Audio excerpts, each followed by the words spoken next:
Hey guys, so I just uploaded my second K-pop reaction. However, it was blocked entirely by YouTube, so I had to go back and re-edit it. I had already spent about 2 full days of editing and many more of filming and doing all that. So please make sure you subscribe to this channel, hit the notification bell, and hit the like on this video. Forgive me that it's edited and I had to block some parts out and blur some parts out, but it was just all so that I wouldn't get blocked. Thank you again. YouTube hits me hard with the block, so please make sure you subscribe and hit the notification bell. It's gonna help me out a ton. Thank you. Without further ado, here's the video.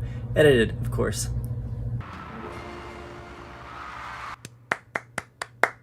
I would literally give them a standing ovation. I have to say, this type of music completely restoring my faith in pop music. Hey guys, this is Andre. I'm a music producer from Florida. Florida man.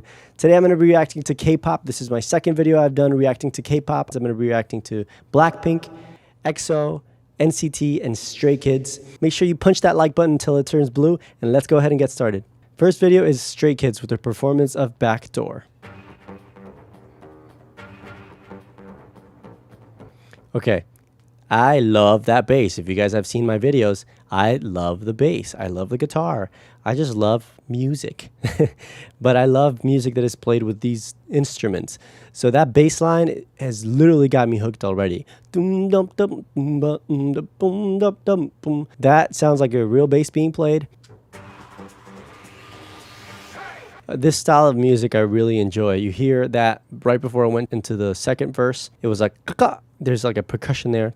It's just like signaling a new section. One thing that I've realized about K-pop, and I'm not saying this is the way for every K-pop song or every K-pop band, but what I've realized is that they really combine a lot of different elements into one style of music. For example, if you look at the top US songs on Spotify, the top 10, maybe the top 25, they all sound very, very similar. But even on here, every song sounds different from the other.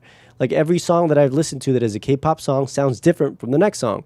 So I really enjoy that they bring different elements to it. Right now, this is the first song I've ever heard from Stray Kids. Honestly, this is one of my favorites so far. And the reason is because you can tell the production is there. It's obviously more of my style of music, which is like sort of funky and pop R&B. I love that stuff. They're singing and dancing all at the same time. Takes a lot of energy, so it's great so far.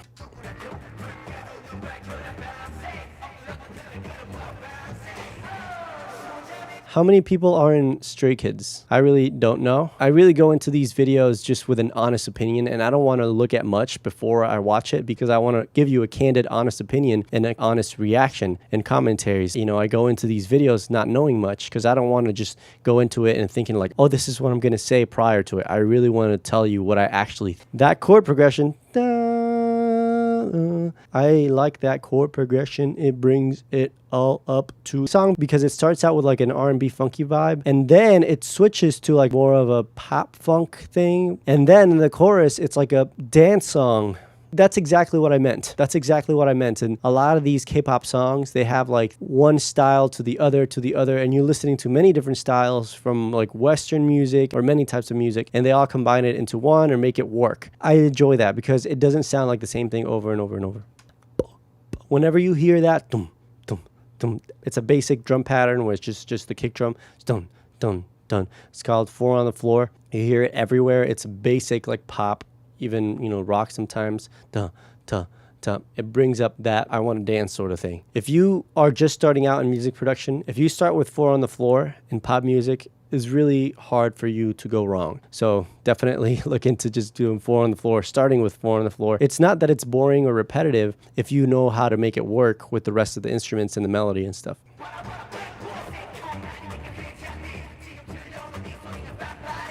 That percussion, that is another element. Like when you bring different types of percussion into it, what makes pop music interesting is that you can make different drum sounds sound different and bring in different parts as if it's 3 drummers playing. It's like, and then there's another part that goes like a little drum fill. So all those different things add to the music. You don't want to be just boring and sound like dum, dum, dum the whole time and then just one little change. Adding these things here and there is what they're called ear candy. It just spices up your hearing.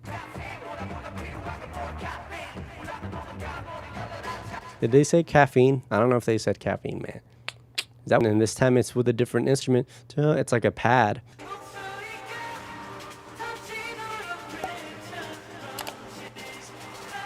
See those drums? That's more of a hip hop thing. Those snares.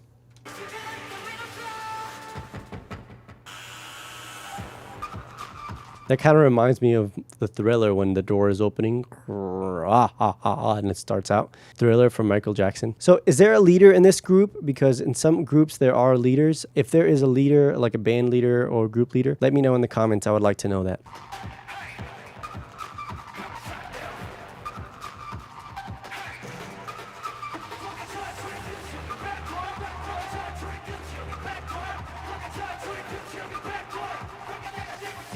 Back door.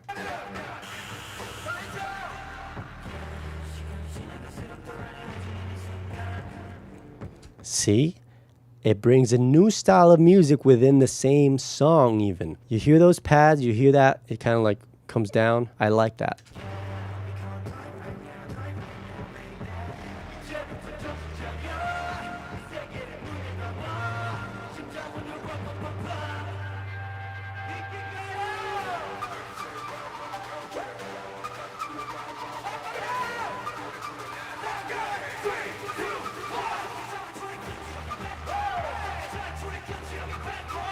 They look like they're having a great time.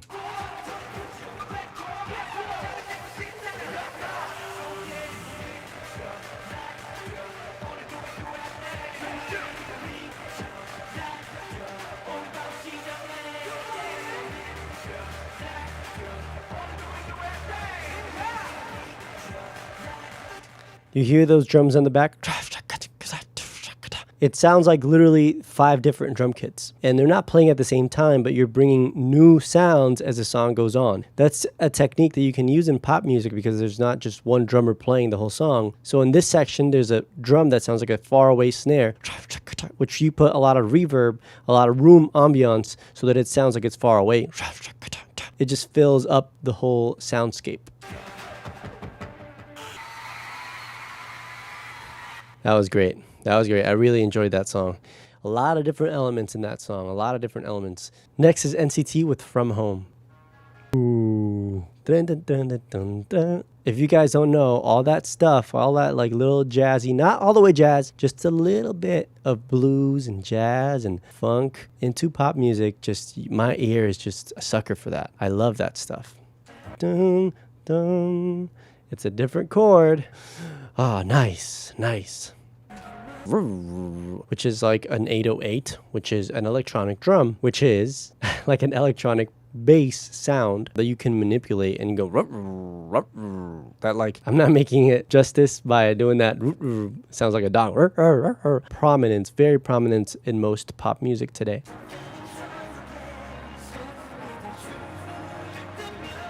Which, by the way, I enjoy in a song like this because it's like more of a slow, like jam vibe. That type of thing combined with like an 808, like the one from That's What I Like from Bruno Mars. When you add that type of stuff into like old school jams, which is the vibe of this song, it adds a nice little element that it doesn't just make you want to like sleep. Songs that are slower like this, they make you almost just want to fall asleep. And when you add these different elements, it makes you like kind of spark your ear and be like maintain interest in the song, which is really nice so far. Listen to the hi-hat.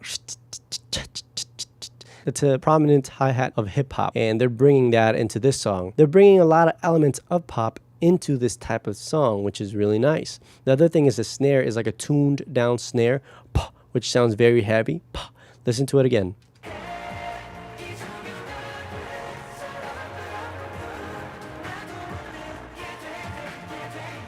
The chord changes are amazing in this. The chord changes are really amazing in this, and the harmonies are really, really nice. I'm enjoying this.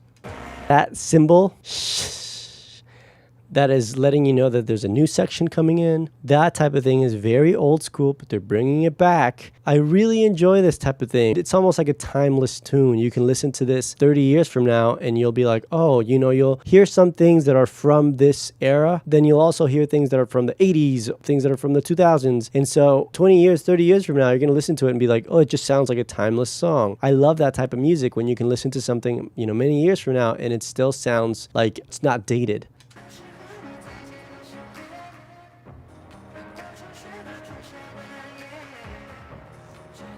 Ooh, that run was smooth.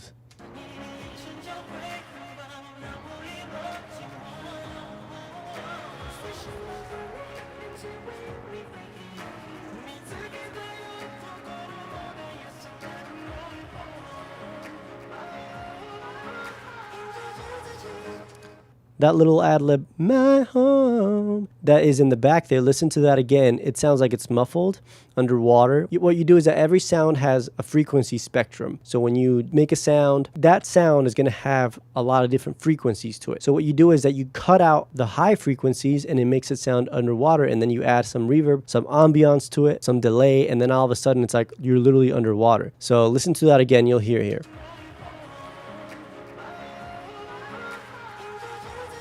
You heard that?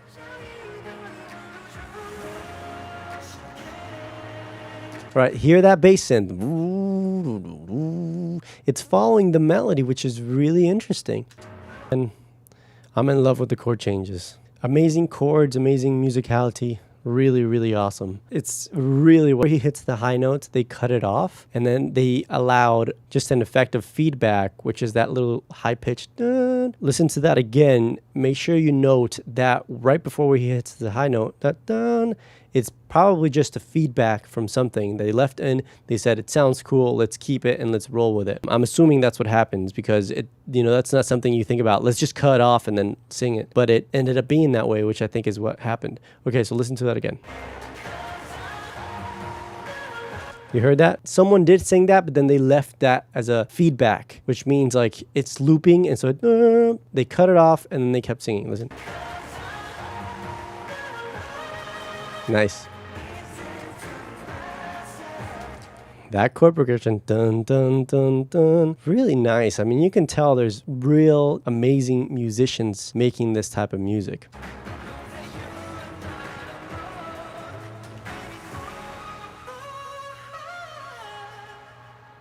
Nice run again.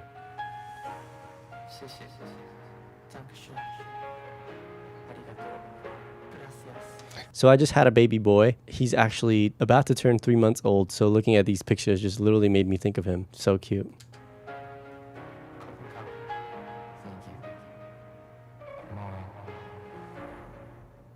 Ooh. This type of music is literally completely restoring my faith in pop music, because a lot of the songs just sound so similar nowadays, especially in America. You go to the top 25, like I said, in Spotify, and it sounds the same. But when you listen to this, it sounds like something new, like something that no one else is doing, which I really appreciate. I love it. R&B singers, you can hear that. All those runs and stuff, total R&B singers. Really loved this song. This song, I did not expect to like it this much. Really amazing. Okay, so the next song is BLACKPINK Lovesick Girls. So I'm going to be analyzing this one.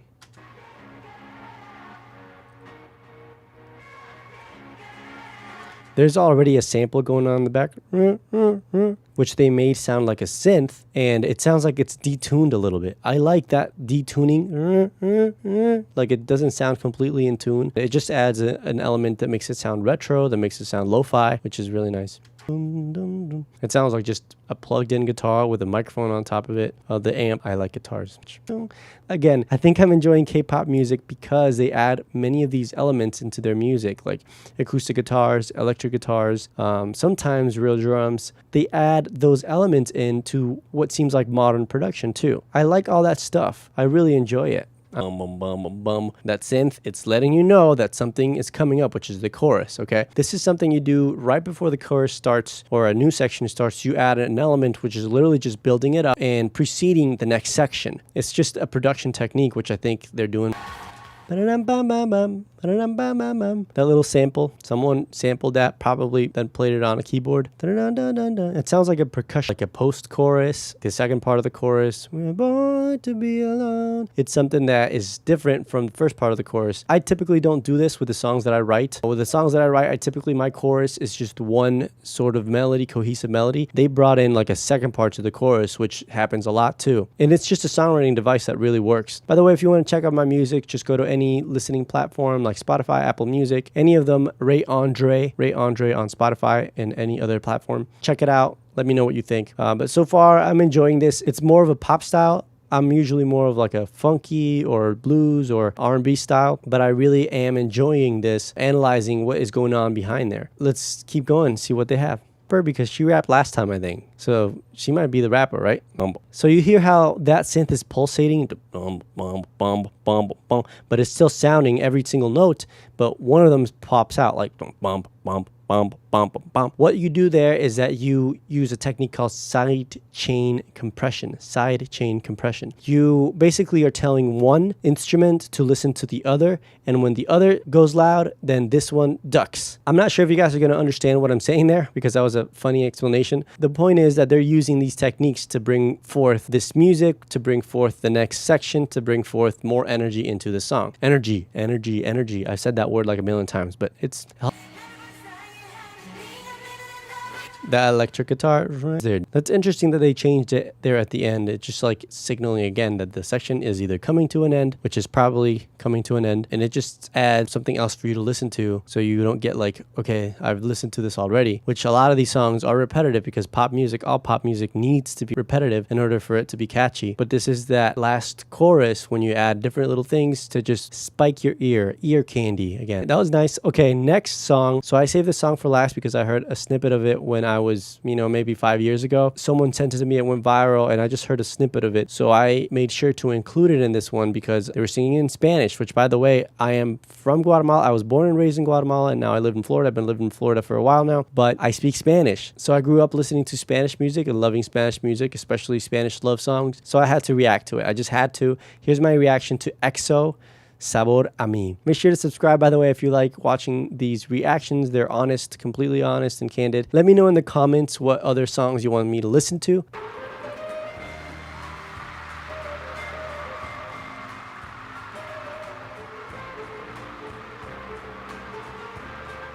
That's amazing. He's actually playing the guitar live. That is so awesome. If you guys have seen my videos, you know I love this type of stuff, like live instruments and that type of thing. I almost wish more artists everywhere would do this because I love live instruments. I love dancing too, but I have to be honest, I love instruments more.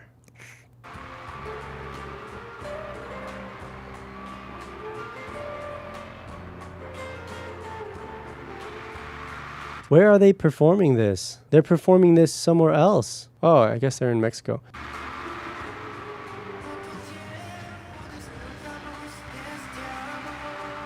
I don't know if they can speak Spanish. Maybe they can speak Spanish. For example, my wife, she can't speak Spanish, but she can sing in Spanish very well. Her accent is amazing. Because look at this. His accent is not perfect, but it's so good. It doesn't distract from listening to the music at all.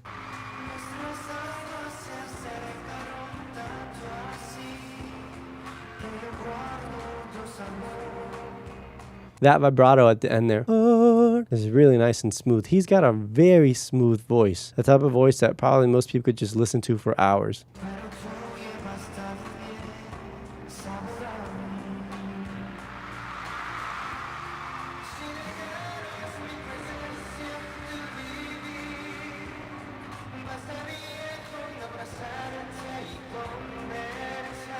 That's amazing. You can barely tell that Spanish is not their first language.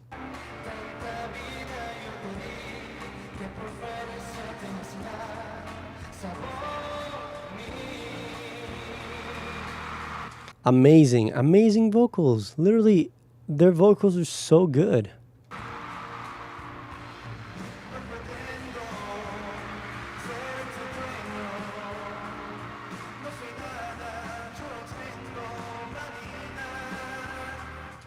Wow.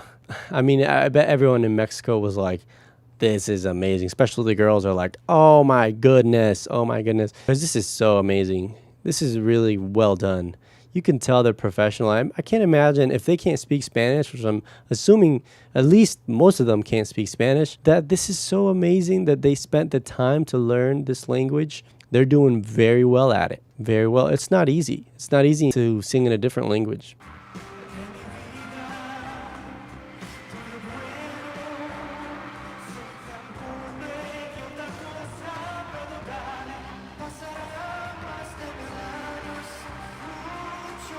Who is this guy? Because his voice is so smooth, so smooth. Let me know in the comments. I would like to know.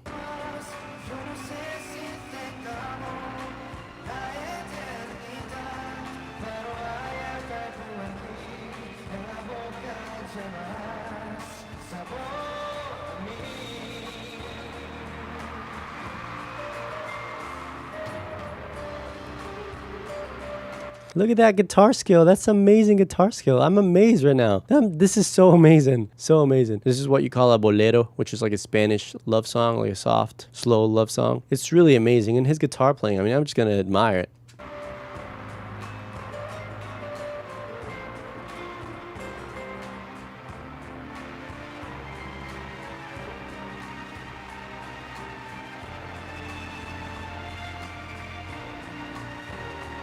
By the way, kids, make sure you drink your water. Stay hydrated.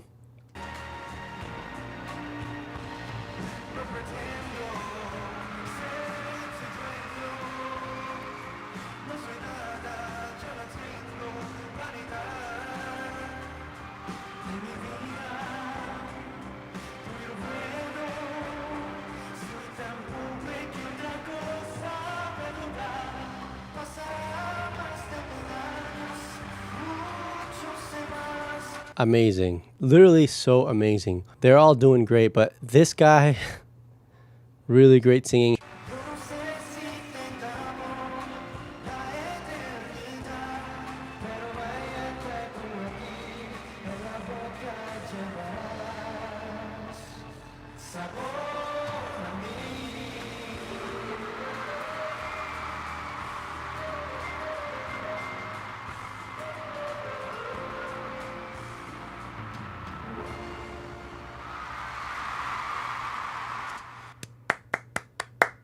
I would literally give them a standing ovation. That was amazing. Obviously, I'm biased because I speak Spanish, so for me, this is amazing. I mean, you don't see many American artists doing that, like singing a whole song in Spanish. That is what's crazy. Really awesome. Guys, make sure you punch that like button until it turns blue. Like I said, most people that watch this video haven't subscribed, so if you haven't, make sure you're subscribed. There's going to be a lot of videos coming up that you guys are going to enjoy. Check out my music, Ray Andre, on Spotify and any other listening platforms. If you want to learn how to produce music, make sure you check out my website, goldenamp.com.